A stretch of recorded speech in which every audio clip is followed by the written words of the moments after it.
Hello guys! Ito na nga po pala si Jonalyn's Vlog. And then, naglinis nga po pala ako ng bahay after nga po kagabi na nagkasayahan kami ng aking mga kapatid. At pumunta sila dito nga sa bahay para din po bumisita. Ayan nga po, may hangover pa nga po talaga ako niyan. And then, paggising ko po ay naglinis po ako. At nilinisan ko din po yung hinihigaan ng mama ko. Nagwalis-walis din po ako para naman po iiwas kalat sa ating tahanan. At nga po, ay sakit pa nga po talaga ng ulo ko. Dahil nga po talaga sa hangover ko. Hindi ko nga po namala na isumilip pala po yung anak ko dyan. Nagpapakit nga siya. At sunod nga po ay yung aking kwarto naman ang aking nilinisan. Pinunasan ko din nga po.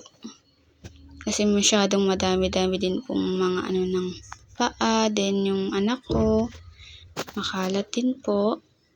At ito nga po pala, flex ko yung mga makeup kong kalat din. At aayusin ko nga po pala yung mga makeup ko. Then paglabas ko nga po niyan, hindi ko nga po pala siya na-post. Grabe yung mukha ko. Face guard yarn. And then ayan na nga po. Hinugasan ko nga po pala dyan yung basahan. At inaalok ko nga po ako ng anak ko niyan. And then ayan na po. Tapos na nga po pala ako sa paglinis. Flex ko lang po yung aking kapaligiran sa aking loob ng tahanan. And then ayan, magsasaing na nga lang po ako. Yan po yung kwarto. At ayan, lilinisin ko na po yung aking mga makeup na sobrang kalat. At tinignan ko pa nga po yung aking wallet. Wala nang kalaman-laman.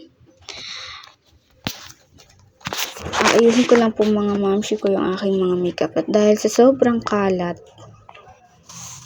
At ayan nga po yung pampabango ng aking kwarto. Ubos na nga po. O-order na naman ang mamsi nyo. Dahil maganda talaga kapag mayroong mabango sa yung kwarto. Iwas nga din po yun, diba, sa mga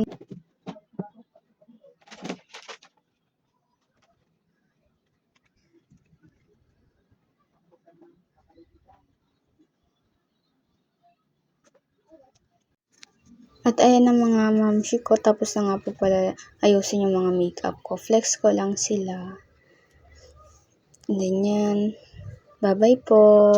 Thank you. At huwag niyo pong kakalimutan i-follow and share po ng aking FB page and aking Facebook account. Pasuporta naman po guys. Kakatapos ko nga lang po maglinis. Ayan, pagod na pagod. Magsasayang na lang po ako. And yun lang po. Thank you po.